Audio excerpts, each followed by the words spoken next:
আসসালামু আলাইকুম আখরা ভাইয়রা দাদরা আপনারা সবাই কেমন আছেন ভালো আছেন মুই এমনগো বরিশাল লিয়া আপনাগো মাঝে হাজির হয়ে গেছি নতুন একটা ভিডিও লইয়া আজকে কি লইয়া হাজির হইছি গরুর বট আজকে গরুর বট রান্না করব বেমালা মজা হরিয়া তো কেমনে রান্দি সব আপনাদের লগে শেয়ার করব আপনারা সম্পূর্ণ ভিডিওটা দেখবেন সম্পূর্ণ ভিডিওটা দেখলে আপনাদের বেমালা ভালো লাগবে তো চলেন ভিডিওটা শুরু করি মশলা ভালো করে কষাই লইতেছি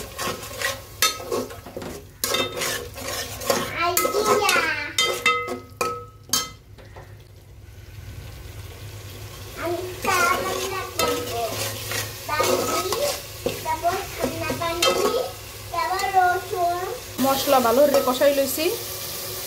এখন মুই এর মধ্যে বটগুলো দিয়ে দেব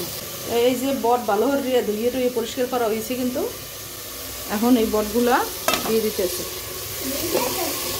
দিয়ে দিচ্ছি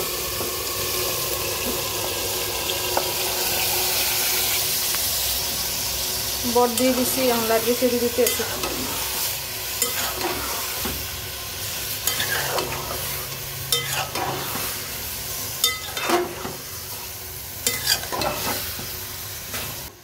গরুর বট দিয়ে দিছি এখন মই ঢাকনায় দিয়ে ঢেকে দিব আর চুলার জালে করে দিতেছি একবারে কমাই দিতেছি আস্তে আস্তে করে বটটা হেদ হইবে এনে ভালো করে কষাই এবার জল দিয়ে দেব বুঝছেন কি করতেছ এখানে রান্না করছি তুমি আমার সাথে রান্না করো তোমার কি বাসায় ভালো লাগে না মায়ের সাথে রান্না করতে ভালো লাগে আমার মনও রান্না করতেছে দেখেন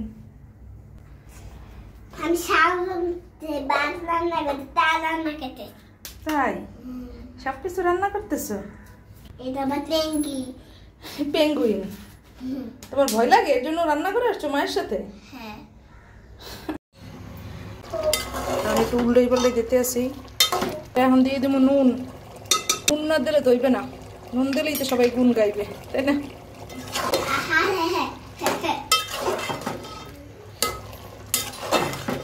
আবার ওটা কে দেবো এই দেখেন জল দিয়ে দেবো কিন্তু এখনো সেদ্ধ হয় না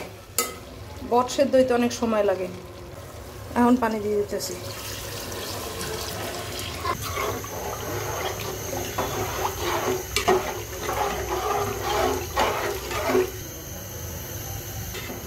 জল দিয়ে দিছি এখন চুলার জাল মিডিয়ামে রাখিয়া বট ভালো করে সেদ্ধ করে লইতে হইবে তো দেখেন ভালো করে সেদ্ধ করে লইছি বটের ঝোল কিন্তু একবারে হয়ে গেছে এখন মুই বটগুলোরে ভালো করে বাগার দিয়ে এলাম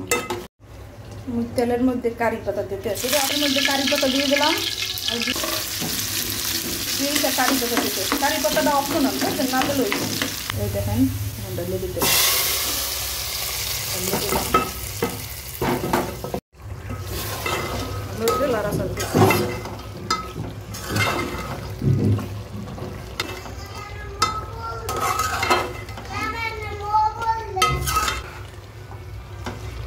গরুর বট রান্না হয়ে গেলে